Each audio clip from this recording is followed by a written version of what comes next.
Assalamualaikum warahmatullahi wabarakatuh.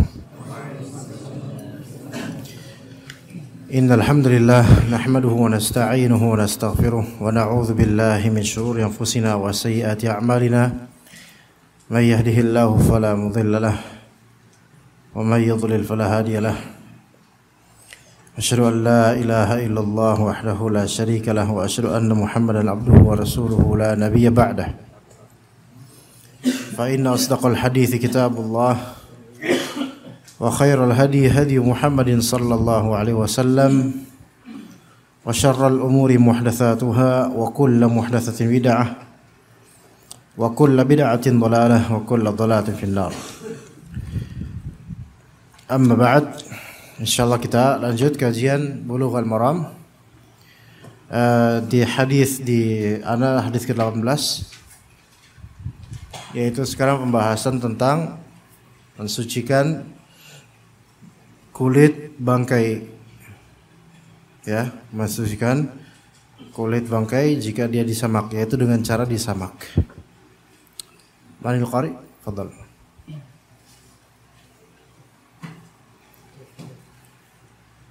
Silakan.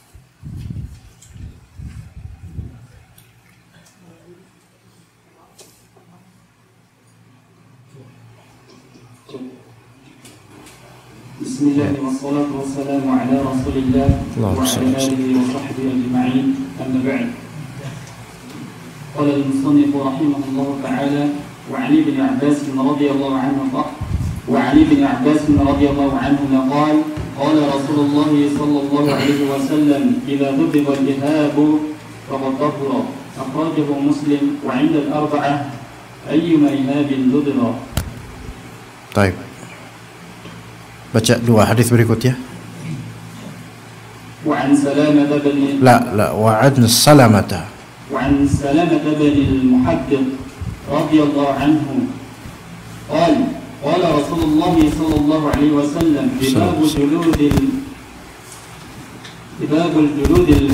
دباغ جلود الميتة ظهورها صححه ابن حبان. Ya. Istamir. وعن ميمونة. Ya. وعن ميمونة رضي الله عنها قالت مر رسول الله صلى الله عليه وسلم بشاة يجرونها فقال لو أخذتم إهابها فقالوا إنها ميتة فقال يطهرها الماء والقرض. أخرجه موجود أخرجه أبو داود والنسائي. طيب جزاك الله خير. Permasalahan tiga hadis ini yaitu mensucikan kulit bangkai dengan apa? Dengan dabagh, yaitu dengan dibagh, yaitu dengan penyamakan. Bahasa kita menyamak, samak, ya. Padahal samak itu artinya ikan, ya. Ya, tapi itu bahasa kita. Hadis di sini ada tiga, ikhwan. Yaitu dari Ibnu Abbas yang pertama, kemudian yang kedua dari Salamah bin Al-Muhabbiq, yang ketiga Salamah ini laki-laki, ya. Ya, Salamah ini laki-laki. Makanya bin.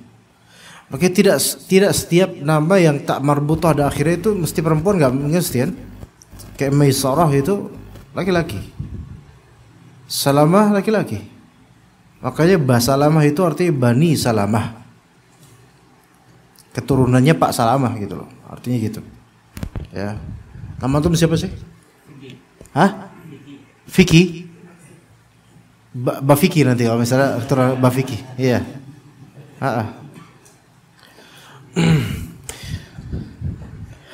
Berikutnya Maimunah, ini istri Nabi sallallahu alaihi wasallam radhiyallahu anha.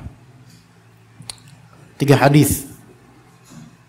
Mari kita pelajari insyaallah. Hadis pertama, hadis Ibnu Abbas radhiyallahu anhuma, Rasulullah SAW bersabda, "Idza dubighal ihabu faqad tahura."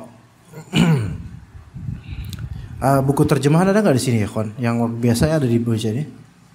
Lagi pinjam dah. Wujud? Enggak, ini punya antum? Enggak ya? Jangan yang punya antum, jangan. Anda nggak mau lihat tulisan antum soal di buku antum. Syukran.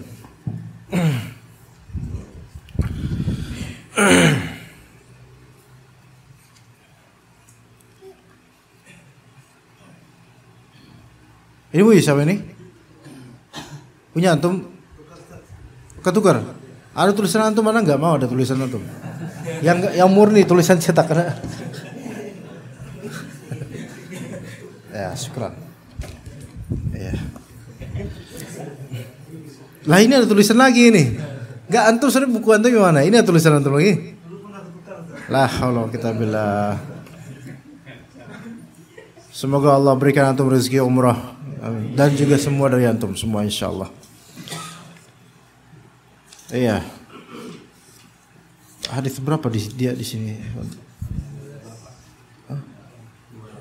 16 ya? 28. Oh, halaman 28. Idza dubigha, jika disamak kulit, ihab artinya kulit. Ihab itu kulit. Ya. Idza dubighal ihab. Dubigh yaitu disamak. Ihab yaitu kulit sebelum disamak. Ya. Jadi kulit itu jild. Jild itu kulit. Ya, ketika belum disamak maka dia namanya ihab. Makanya telah suci. Jadi ada istilah namanya dabugh atau dibaghah. Dibaghah itu izalatun natani warrutubati minal jildi bimawaddin khassah. Ya.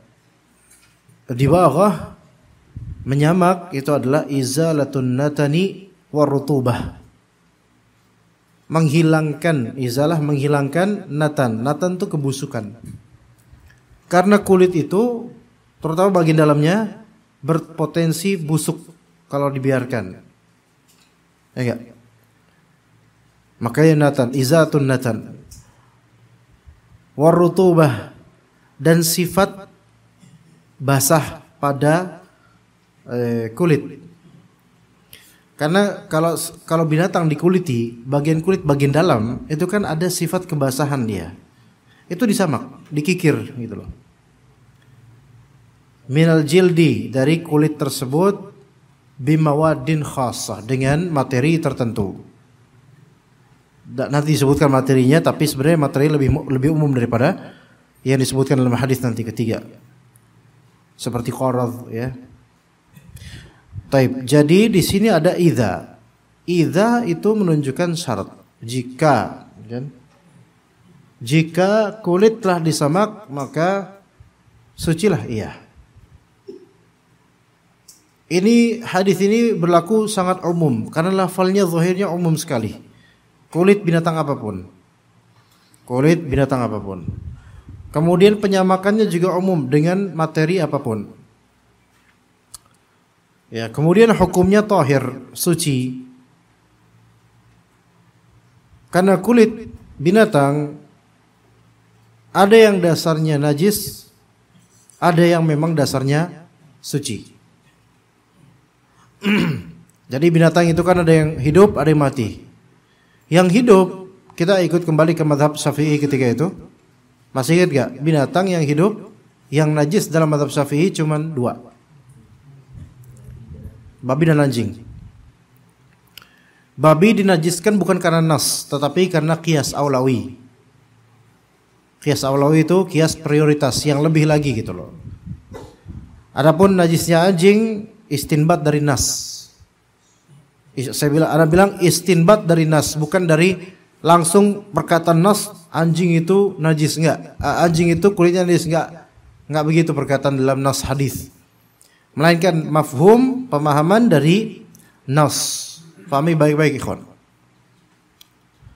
Dalam mazhab Syafi'i menajiskan anjing itu bukan karena ada nas hadis yang menyebutkan anjing itu najis secara zat di kulitnya, bukan.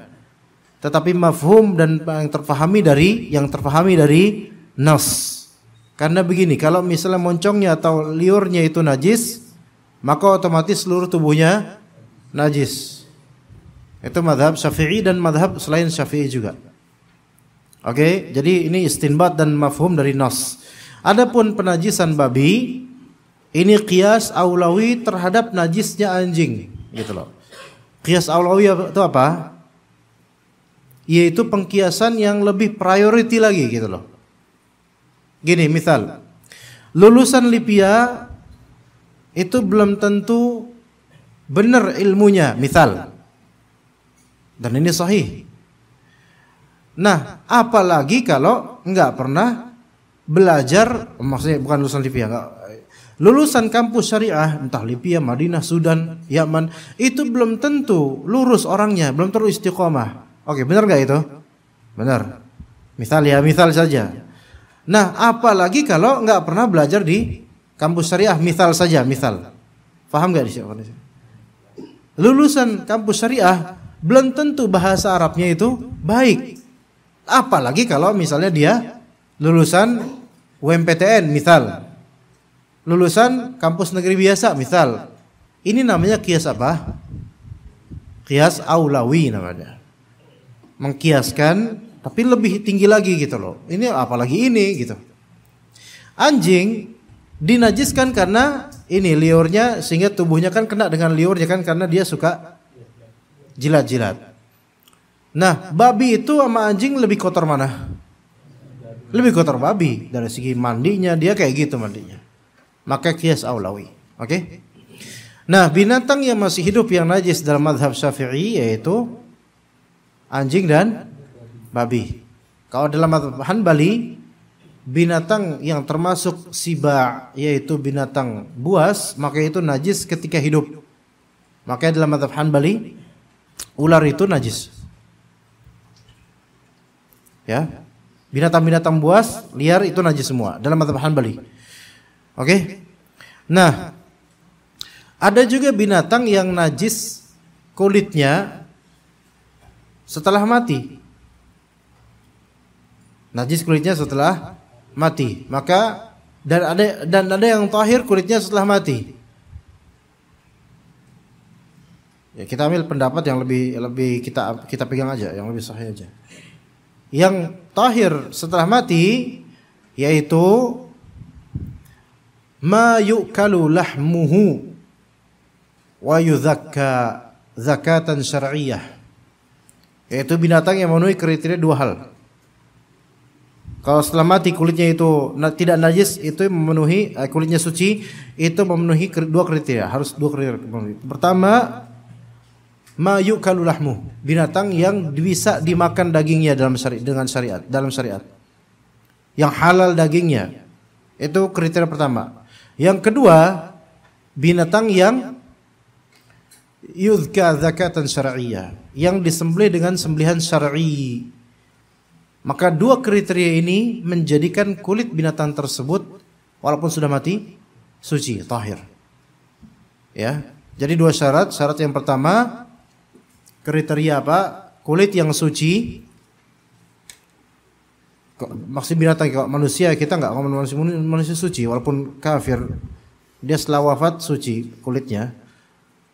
Nah, binatang yang kulitnya setelah matinya suci, yang pertama kriterianya apa?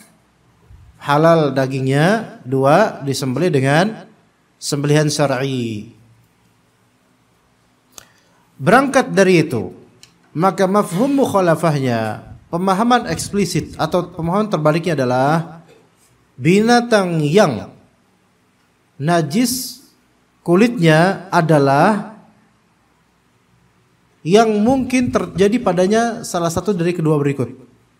Lawan dari tadi. Satu, binatang yang haram dimakan dagingnya. Seperti binatang buas, ular, beruang,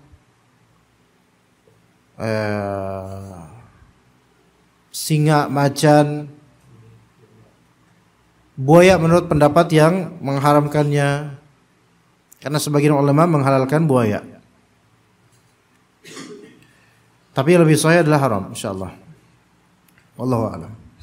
Nah, itu ya. Tidak halal dimakan dagingnya, maka berarti otomatis kulitnya apa? Najis setelah matinya. Oke? Kemudian yang kedua, bisa saja terjadi pada yang kedua. Tidak disembelih dengan sembelihan syar'i. Imma karena mati bukan karena sembelih, atau mungkin disembelih tapi tidak syar'i sembelihnya. Ada yang mati bukan karena sebab syar'i. Kecebur sumur misalnya, kambing penasaran kok ada lubang ya, kecebur dia, mati di dalam. Maka ini najis gak kulitnya? Najis kulitnya karena inilah bangkai, maitah, oke? Ada sapi kesetrum, mati. Najis gak kulitnya? Najis.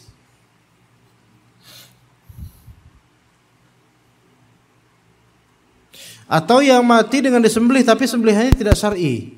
Disembelih tapi buat sesajian. Najis gak kulitnya? Najis. Paham di sini ya? Oke. Nah, binatang-binatang ini kemudian ini idza dubighal ihab. Kalau misalnya kulit yang belum disamak itu disamak maka jadi suci. Yang tadinya najis, entah najis karena apa? Karena apa najisnya? Karena binatang ini haram dimakan, atau B, bisa juga najisnya karena apa? Karena sembelihnya tidak syar'i, atau karena tidak disembelih misalnya. Maka ini bisa disucikan kulit tersebut dengan apa? Dengan cara disamak. Yang itu dengan cara disamak. Tapi kalau kita pakai pendapat madhab Syafi'i, maka semestinya dikecualikan ini dalam mazhab Syafi'i dua binatang. Apa? Anjing dan babi. Anjing dan babi, anjingnya mati misalnya, atau babinya mati. Kemudian orang mengulitinya dan menyamak kulitnya. Sah atau tidak dia? Jadi suci enggak? Tidak jadi suci karena dianggap dua binatang ini najis secara zat, tidak akan bisa disucikan. Permanen najisnya gitu loh. Itu dalam mazhab Syafi'i. Gitu wallahu a'lam. Gimana? Antum paham enggak, ikhwan? Kayaknya berat ya pelajarannya. Antum paham enggak? Beneran paham enggak nih? Beneran. Oke, anak tanya loh. Siapa di antara antum yang apa ya? Anda juga bingung nih mau nanya siapa. Yang nama depannya Muhammad, fadhal. Jangan ustadznya, yang lain. Antum Muhammad siapa? Hah? Muhammad Hikayat? Masya Allah. Hikayat apa? Hikayat pengembara apa? Hikayat doang? Coba antum jelaskan 15 menit apa yang antum pahami. Duduk sini. Gak mau? Hah? Gak bisa. Tapi antum paham gak? Tanya antum. Binatang yang kulitnya setelah matinya najis itu yang kayak gimana kriterianya? Setelah matinya kulitnya najis. Ada dua nanti sebutin. Ayo. Ya. Binatang yang satu. Binatang yang iya. Enggak gitu, enggak. Antum ingatnya babinya sih, antum ingat babi mulu. Enggak, di sini binatang yang kulitnya najis setelah matinya. Ada dua kemungkinan kriteria.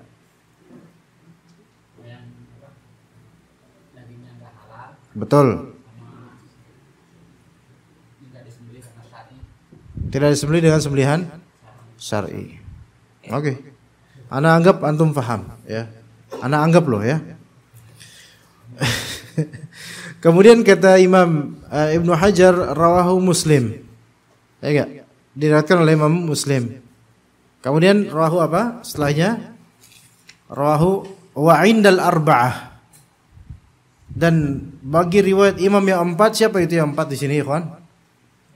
Abu Dawud, Tirmidzi, Nasa'i, Ibnu Majah. Dalam teks di 4 kitab sunan, ayyuma ihabin dughiba, lafalnya gitu. Kalau dalam Sahih Muslim, idza dubighal ihabu faqad tahur, tapi dalam sunan ayyuma ihabin dubigha faqad tahur gitu. Tapi yang benar adalah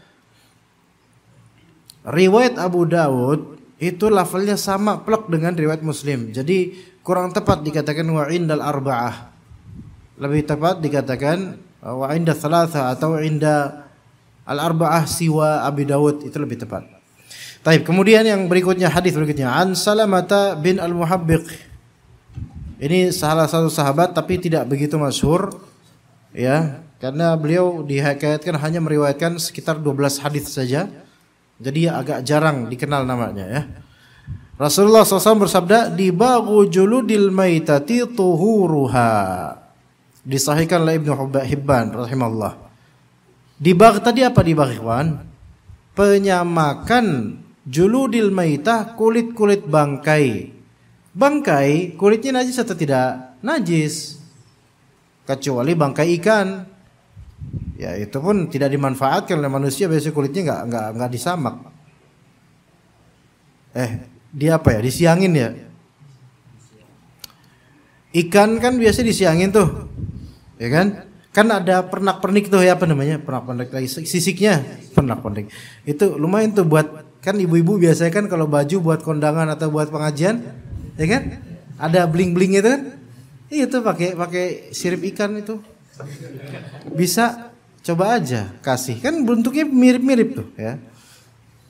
Coba aja kasih ibu antum kayak gitu, ya. Nah,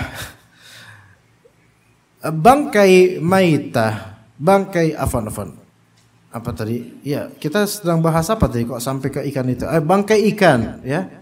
Bangkai ikan kalau disiangin itu najis enggak? Enggak najis. Karena ikan itu bangkai yang khusus yang dihalalkan. Itu menunjukkan bangkai ikan dan bangkai belalang tidak akan pernah najis.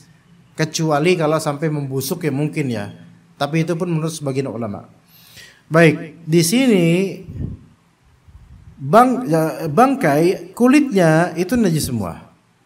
Baik binatang buas ataupun binatang yang halal dimakan dagingnya tapi tidak disembelih secara syar'i. Itu najis, kulitnya najis, apalagi dagingnya. Tetapi untuk kulit maka diberikan keringanan dan diberikan kemudahan, yaitu dengan cara supaya dia dianggap suci, maka samaklah, karena menyamak kulit bangkai itu adalah bentuk tuhuruha, bentuk perbuatan menjadikannya suci. Jadi yang tadi statusnya najis menjadi suci karena proses penyamakan. Dan ini merupakan dalil bahwasanya boleh jadi suatu zat najis itu bisa menjadi suci ketika zat najisnya itu ada nas yang menunjukkan kesuciannya. Jadi terjadinya tahawul atau istihalah. Kalau tahawul itu benda padat, kalau istihalah itu benda cair. Biasanya begitu. Misal khamar atau resapan wine, anggur, ya, dan semisalnya terjemur atau mungkin lama disimpan, lama-lama jadi rasa cuka, udah tidak rasa khamar lagi. Maka ini terjadi istihalah, perubahan yang tidak disengaja. Maka ini hukumnya tahir. Nah, kata sebagian ulama, adapun kalau untuk hukum khamar, jika disengaja mencampurinya dengan zat tertentu supaya tidak lagi menjadi khamar, maka tidak dianggap tidak sah, tidak boleh, ya, tidak boleh. Namun yang lebih sahih khamar itu tidak najis. Yang lebih sahih khamar itu tidak najis. Baik dia belum istihalah atau sudah istihalah. Istihalah itu berubah aroma dan rasa air, cairan.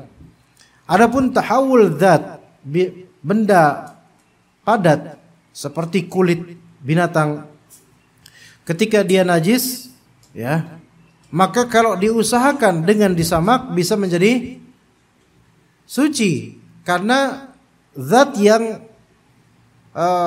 yang memberikan potensi kebusukan dan juga najis itu dihilangkan, yaitu natan dan rutubah, bagian kulit yang agak bisa membusuk dan juga kelembapannya itu dihilangkan. Makanya beduk itu rata-rata apa? Kering nggak? Kering. Dia tinggal kulit plek, kulit banget gitu. Ya.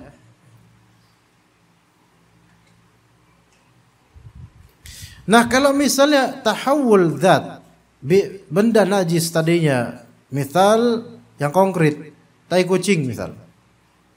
Najis nggak ikhwan? Kalau antum bilang nggak najis, nanti kita jejelin, nggak apa-apa. Nah, misal tai kucing. Nah, kadang-kadang kan di beberapa asbes antum melihat ya, di rumah-rumah orang kadang kucing menunaikan hajat di atap rumah orang, di asbes atau di kebun rumah orang atau di tamannya.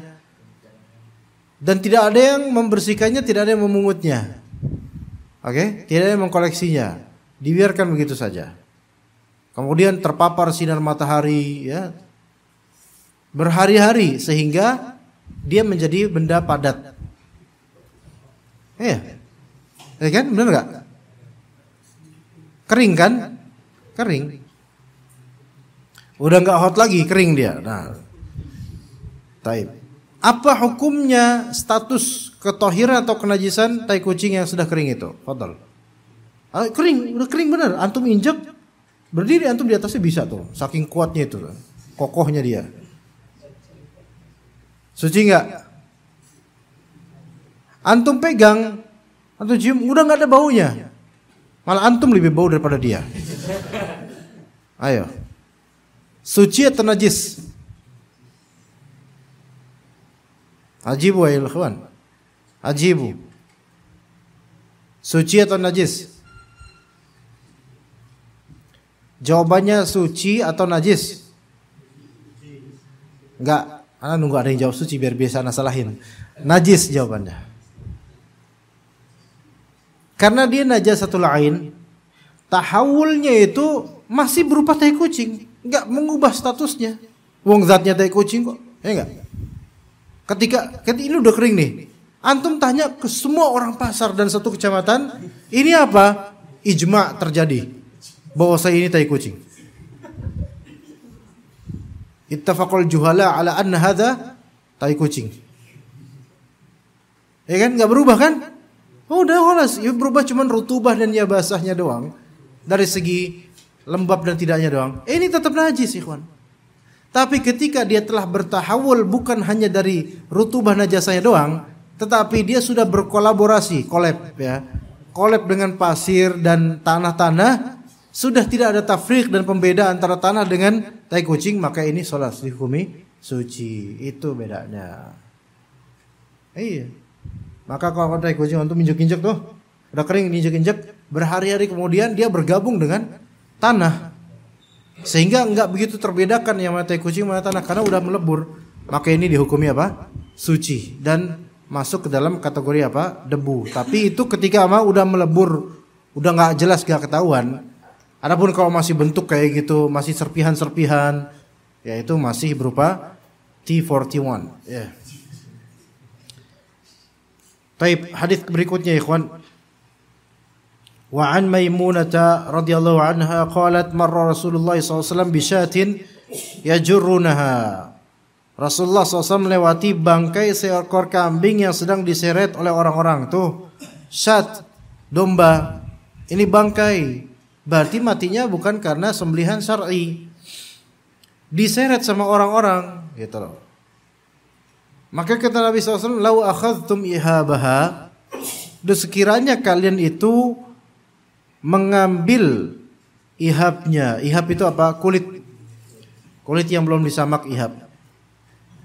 Maka kata para sahabat, innaha maitah, ya Rasulullah, sesungguhnya ini adalah bangkai. Manusia itu mayyitun, adapun bangkai binatang maitatun.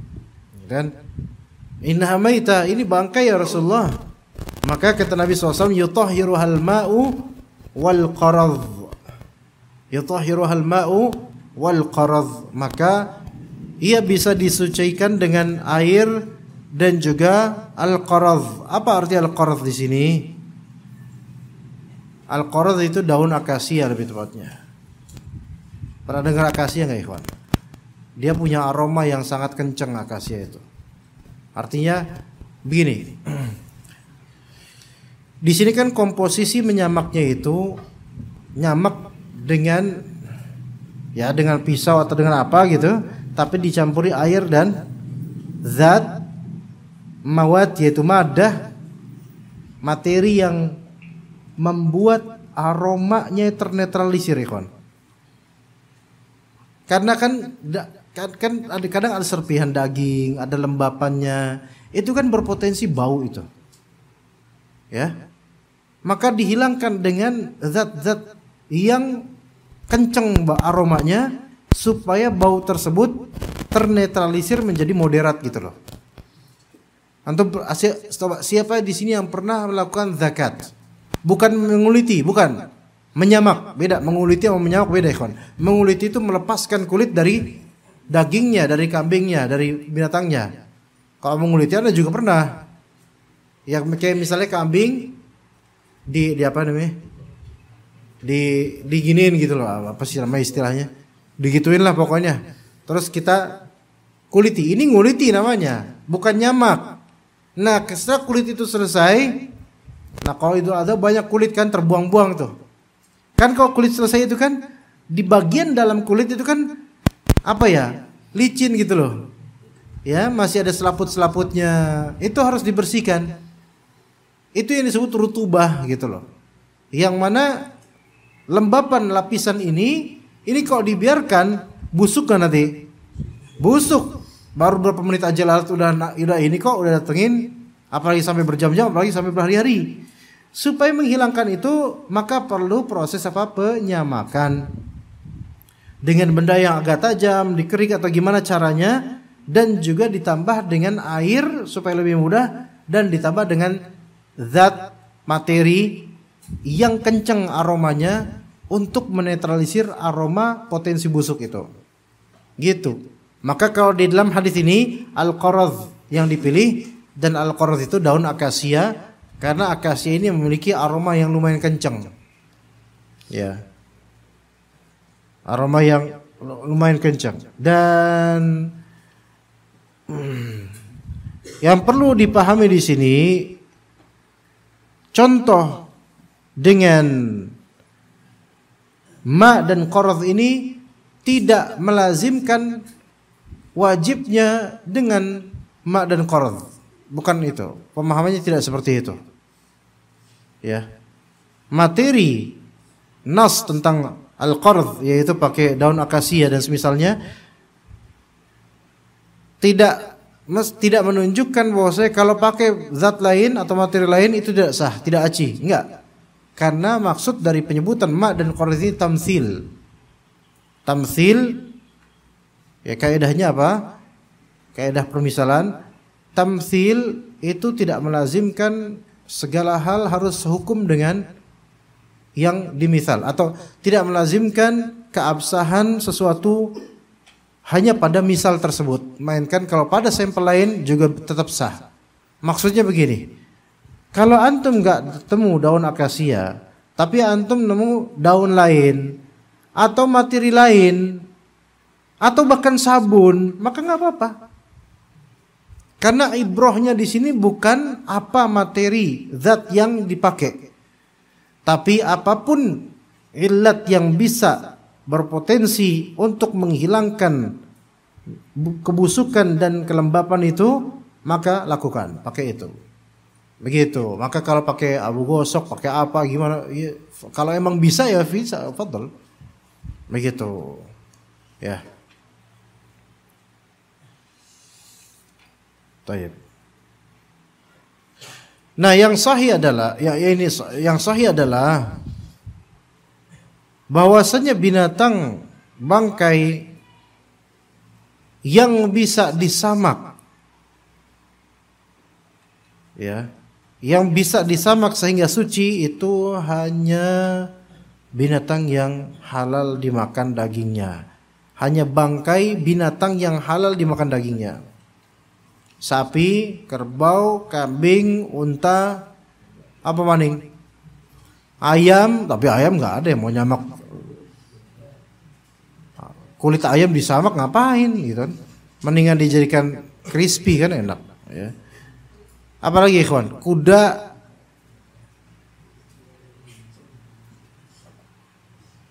Apalagi binatang yang bisa dimakan kulit, dimakan yang memiliki kulit? Domba, ya kambing sama domba. Apalagi? Hah? Rusa, ya. Apalagi? Kepiting. Punya kulit itu. Musang boleh nggak musang? Nggak boleh kan, musang itu dia ini apa namanya? Memiliki cakar. Iya, mangsanya itu dicakar sama dia. Iya. Tupai. Boleh tupai. Ketek boleh nggak ketek? Hah? Boleh nggak? Nggak boleh, termasuk binatang yang dianggap khabith oleh para ulama. Nggak boleh. Dan nggak layak manusia makan monyet. Apalagi? Badak, mana ada orang makan badak?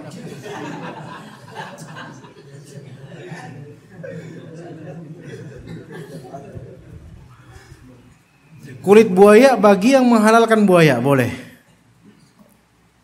Kulit buaya bagi yang menghalalkan buaya boleh. Tapi yang lebih sahih tidak halal. Nah, adapun kulit binatang yang haram dimakan, walaupun disamak, dalam mazhab Syafi'i suci disamak. Maka dalam mazhab Syafi'i kulit beruang suci kalau disamak. Kulit tiger suci kalau disamak. Dalam mazhab Syafi'i. Walaupun yang lebih sahih, anda memandang yang lebih sahih adalah bahwasanya itu najis secara zat, langsung najis setelah kematiannya. Disamak tetap aja najis karena dalam hadis Nabi SAW dikatakan dibaghu juludil maitati zakatuha. Dalam hadis lain, menyamak kulit bangkai itu sama dengan menyembelihnya. Ini menunjukkan bahwasanya kalau antum menyamak binatang buas, singa misalnya, antum samak kulitnya. Singa secara syar'i sah enggak disembelih? Enggak bakal sah. Begitu pula kalau misalnya Rasulullah menyamakan bahwasanya menyamak kulitnya adalah seperti menyembelihnya. Maka mafhumnya adalah penyamakan yang sah untuk menjadikan dari najis menuju suci itu hanya terwujud pada binatang yang sah disembelih kalau disembelih. Itu yang lebih tepat. Maka tasnya Umar Bakri itu najis. Tasnya Umar Bakri najis. Terbuat dari kulit apa? Kulit buaya. Tapi benar gak tuh ada orang yang kayak gitu? Kemudian kalau si buta dari gua hantu sholat nggak sah sholatnya. Iya, kenapa coba? Bajunya terbuat dari kulit ular. Walaupun anda juga nggak tahu ular apa yang dipakai kulitnya. Tapi harus kita tabayun nama si buta dari gua hantu ini. Mas, ini baju kulit ular ini original atau sintetis? Nah, sintetis pak, gitu kata dia. Ah, kalau sintetis halal, nggak apa-apa. Maksudnya sah. Gak apa-apa. Dompet terbuat dari kulit macan misalnya, dan original kulit macan beneran, makanya najis. Najis. Ya, ini adalah salah satu pendapat dalam mazhab Hanbali, ya, dan dirajihkan oleh Syekhul Islam Ibnu Taimiyah. Dan kata Imam Nawawi, ini adalah mazhabnya Imam Abdurrahman Al-Auza'i, Abdullah bin Mubarak, Abu Thawr dan Ishaq bin Rahuyah dan lain-lain. Jadi ini bukan hal yang baru. Pendapat ini bukan hal yang baru, bahkan pendapat ini yang lebih tepat sebenarnya kalau kita gabungkan semua hadis. Begitu. Nah, sekarang gimana kalau misalnya antum ketemu orang bermadzhab Syafi'i, kemudian dia punya dompet terbuat dari kulit ular misalnya. Boleh nggak antum mengatakan bahwa saya ini najis? Tetap boleh, antum mengatakan itu boleh. Tapi antum nggak perlu sampai melarang sebegitunya, karena bagi dia ini tidak najis gitu loh. Ini masalah khilafiyah. Begitu. Baik, kita bagaimana dengan kulit dari binatang yang dikeraskan, di air keraskan? Ada nggak binatang di air kerasin, ada nggak? Tapi kalau udah di air kerasin itu biasanya apa? Kulit ya susah untuk dikelopekin kan, susah ya, disamak susah ya. Atau gini aja, gimana kalau misalnya saya nggak tahu apa di antara antum yang ngerti tentang air keras, kulit dihamparkan, ya, terus masih ada basahan-basahan atau selaput-selaputnya masih ada di kulit itu, di bagian dalam. Terus disimbah dengan air keras. Anda nggak tahu apa yang terjadi? Apakah bakal mengeringkan kulit itu atau enggak? Fadol. Siapa yang pernah bermain air keras atau pernah meneguknya minimal lah? Gimana Dimas? Antum tahu tentang air keras atau kering? Nah, keringnya itu benar-benar kering banget sehingga enggak bakal busuk atau gimana? Enggak bakal busuk. Ya semoga kalau misalnya gituin bisa suci lagi, semoga gitu loh. Karena kan ibrahnya di sini adalah kebusukan dan kelembapannya hilang, ibrahnya itu. Wallahu a'lam. Ya, kemudian hadis berikutnya, fadhal iqra.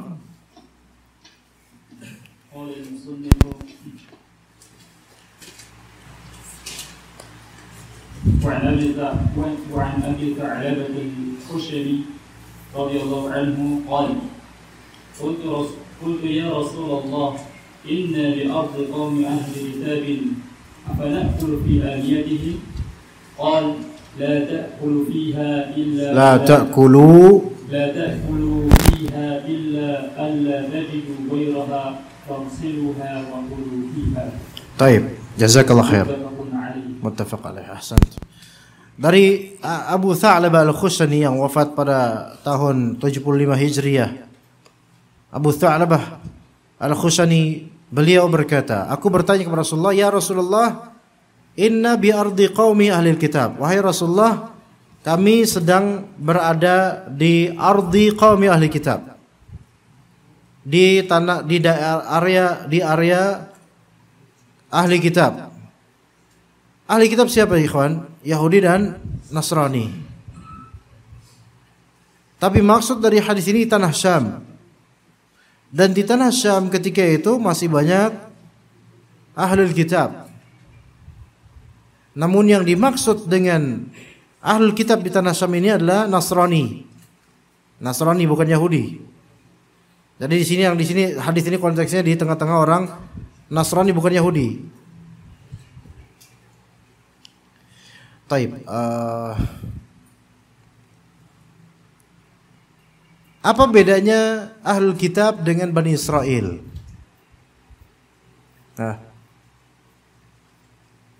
Bani Israel itu nasab, keturunan, family gitu loh. Tapi ahli kitab itu teologi. Bedakan. Kalau antum melihat ada orang gereja Batak misalnya, kemudian keluar dari gereja Batak itu orang-orang Batak, apakah mereka Bani Israel? Secara nasab ya enggak, kita enggak menyebut mereka Bani Israel. Kenapa begitu? Ya orang Batak enggak ada Bani Israel. Bani Batak. Iya kan enggak ada Bani Israel. Walaupun mental Bani Israel iya itu mah. Nah, tapi mereka ahli kitab enggak? Ahli kitab karena Nasrani. Ahli kitab itu teologi gitu loh. Orang Yahudi dan Nasrani semuanya ahli kitab. Tapi tidak semua ahli kitab Bani Israel. Tanya aja namanya siapa? Supendi. Bapak kamu siapa namanya? Marioto. Emang ada orang Ibrani namanya Marioto?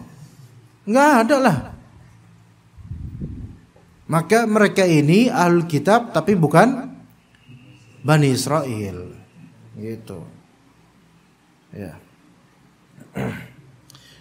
Baik, kita berada di daerah orang-orang Nasrani. Afana kulu fi aniyatihim, apakah boleh kami makan dengan menggunakan piring-piring mereka, bejana mereka, periuk mereka, piring mereka?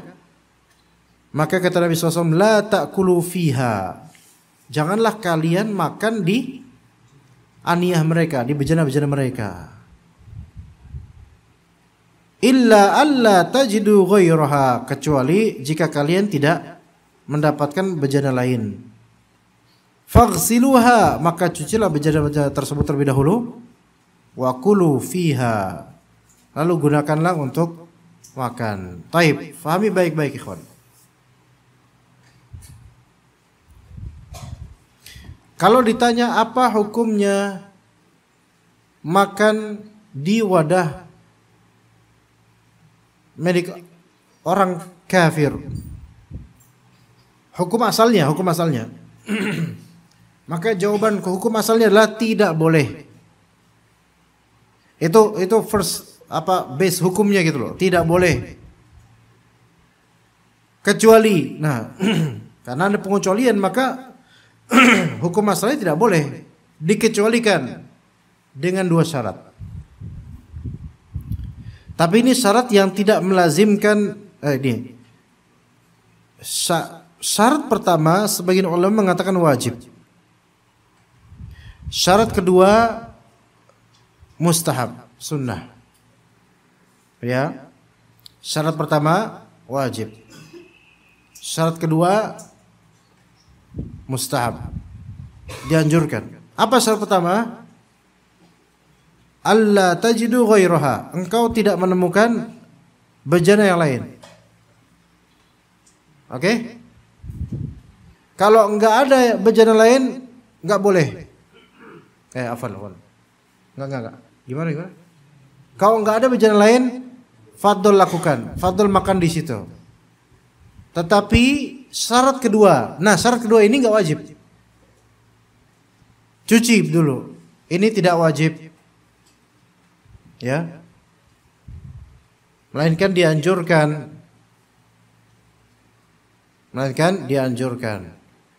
Itu ketika sudah tidak ada lagi periuk atau piring lain. Maka ya udah pakai itu enggak apa-apa. Kalau bisa cuci dulu sebagai ihtiyat, jaga-jaga. Kenapa enggak sampai wajib? Karena ada dalil yang menunjukkan itu. Ada dalil asalnya kelihatannya kan harus dicuci dulu, tapi ada dalil yang meringankannya, yaitu kata Allah Azza wa Jalla, wa ta'amul ladzina utul kitaba hillul lakum. Makanan dari milik ahli kitab itu halal buat kalian, selama itu bukan makanan babi atau anjing ya. Makanan, berarti ini kan menunjukkan bahwa kalau antum disuguhkan oleh mereka dengan piring tersebut, ya khalas, makan. Paham gak ikhwan? Gini loh. Ini ada banyak sekali bilang hukumnya. Nih, misal antum bertamu ke orang Nasrani. Boleh nggak kita bertamu ke orang Nasrani? Boleh kalau misalnya itu untuk sesuatu yang mubah, apalagi kalau untuk dakwah. Kemudian disuguhkan minuman dan makanan, misalnya apa? Dikasih nasi goreng. Oke? Dan boleh antum bertanya, ini nasi goreng nggak mengandung daging babi kan gitu? Oh enggak, ini daging ayam misalnya. Kemudian disuguhin juga sayur kol. Nah ini dia nih, kok sayur kol nih? Ya, mana orang Batak lagi? Waduh, yang ini jangan deh, jangan, nasi goreng aja. Ya kan? Nah, ini orang Nasrani, rumah orang Nasrani, nasi goreng. Dan antum nggak bisa pakai wadah lain dan udah terlanjur ini makanan, ya kan? Maka di sini nggak ada lagi cara lain. Khalas antum makan di situ. Mau dicuci nggak? Ya nggak dicuci lah, orang ini udah ada makanan di sini, gimana? Oke? Karena konteksnya hadis ini adalah mau makan nggak ada wadah, tapi yang ada wadah milik orang Nasrani. Ya udah, kalau nggak ada wadah lain, kita pakai itu, lebih baik kita cuci dulu baru kita taruh makanan kita di situ. Ya, maka kalau disuguhkan makan oleh orang Nasrani dan zat makanan itu tidak haram, maka boleh memakannya tanpa harus memeriksa ini piring haram enggak nih, enggak perlu seperti itu. Konteksnya beda dengan hadis ini. Oke? Ini 2 syarat. Taib, apa hukum ke restoran orang Nasrani? Apa hukum ke restoran orang Nasrani? Istilah ke restoran orang Nasrani ini istilah yang ambigu, ikhwan. Ya enggak? Sekarang yang punya bebek kaleo itu siapa? Islam atau Nasrani? Islam. Nasrani kan? Boleh nggak ke situ? Boleh. Gini, restoran milik orang Nasrani itu masih kalimat yang sangat global sekali. Apa maksudnya? Kepemilikan orang Nasrani tidak melazimkan bagian-bagian di restoran itu najis, nggak melazimkan gitu loh. Karena pertama pegawainya rata-rata bisa jadi Muslim, ya enggak? Gitu kan? Kedua, kontennya juga harus kita periksa juga, kontennya halal enggak gitu kan? Kalau misalnya kayak bebek kaleo, bebek halal, kan di situ nggak ada takhusus juga daging babi, baby misalnya, bebek baby, ya. Bebek and baby, ya misalnya, nggak ada, bebek doang di situ. Sambelnya pun sambal geprek biasa, nggak ada sambal ditambah dengan congor babi misalnya, nggak ada. Tapi biasa aja. Maka dan pegawainya juga sebagian atau kebanyakan Muslim, ya enggak? Sahih lah. Ya udah enggak masalah. Itu enggak masuk dalam hadis ini, ikhwan. Enggak masuk. Karena yang mengelola aniyahnya atau piring-piringnya siapa? Orang Muslim zahirnya. Udah khalas, enggak masalah. Nah, sekarang kan konteks ini inna bi ardi ahli kitab. Kita sedang di negeri orang kafir. Di dalam hadis, antum pergi ke Portland atau di Amerika misalnya, pergi ke Amerika suatu daerah di Amerika dan itu rata-rata Nasrani misalnya, baru ini masuk hadis ini. Antum mau nyari warung makan nggak ada, warkop, mau Indomie rebus nggak ada, mau burjo nggak ada, yang ketemu ya kedai orang Nasrani. Ya. Kemudian antum pesen apa? Steak. Steak apa? Steak yang kuning pedas-pedas itu. Ya salam nggak ada di sana, akhi. Ya steak daging sapi misalnya. Oke. Nah, di sini kan berarti kan udah nggak ada lagi wadah lain kan? Di kedai itu. Antum pesen steak. Apakah antum harus cuci dulu piring steaknya? Ayo, jawabnya harus cuci dulu nggak? Enggak lah, nggak bisa nyuci lah. Kan dia nyuguhin antum steak dengan piringnya. Plek, nih pak steaknya pak, gitu katanya. Antum makan. Dosa nggak? Nggak dosa. Karena ini daging halal. Wadah memang wadah orang Nasrani, orang kafir. Tetapi ini udah nggak ada wadah lain lagi. Khalas, nggak ada wadah lain lagi. Dan kita juga nggak mungkin bawa piring dari rumah kemudian bawa ke restoran, udah gitu bawa mangkok bakso yang ada gambar ayamnya lagi, terus baru kita taruh steak di situ. Nggak bisa, nggak kayak gitu caranya, ya kan? Maka nggak apa-apa. Tapi jika ada restoran Muslim halal atau restoran Nasrani yang tersebut halal, maka lebih baik ke situ. Tentu lebih baik ke situ. Nggak boleh ke yang tidak ya atau yang bersubhat. Oke, terakhir, Iqra, akhir syekh. وعن عمران بن حسين رضي الله عنه قال أن النبي صلى الله عليه وسلم وأصحابه توضأوا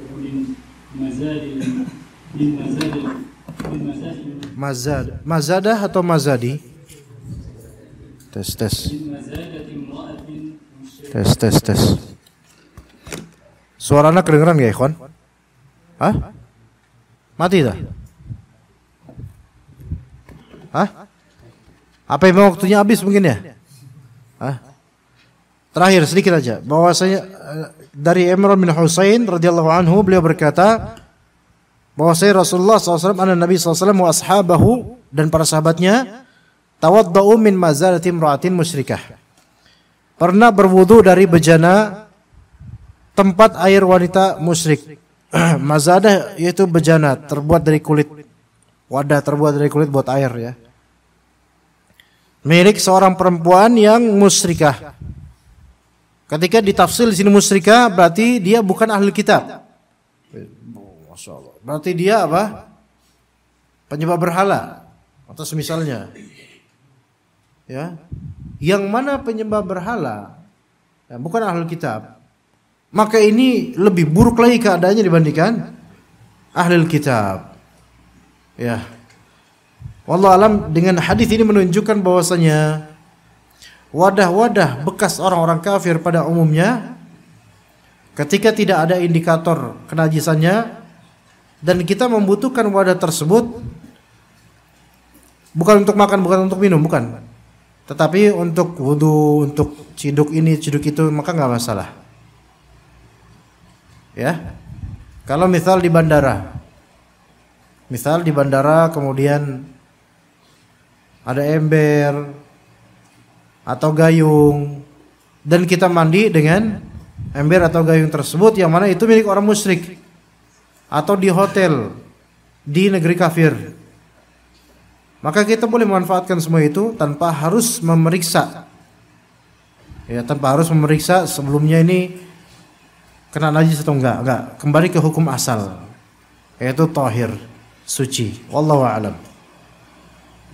Taib, untuk materi alhamdulillah selesai sampai sini insyaallah. Tinggal satu lagi sebenarnya, tapi nggak usah. Itu satu kita tuntaskan nanti aja insyaallah. Ana pekan depan izin ya.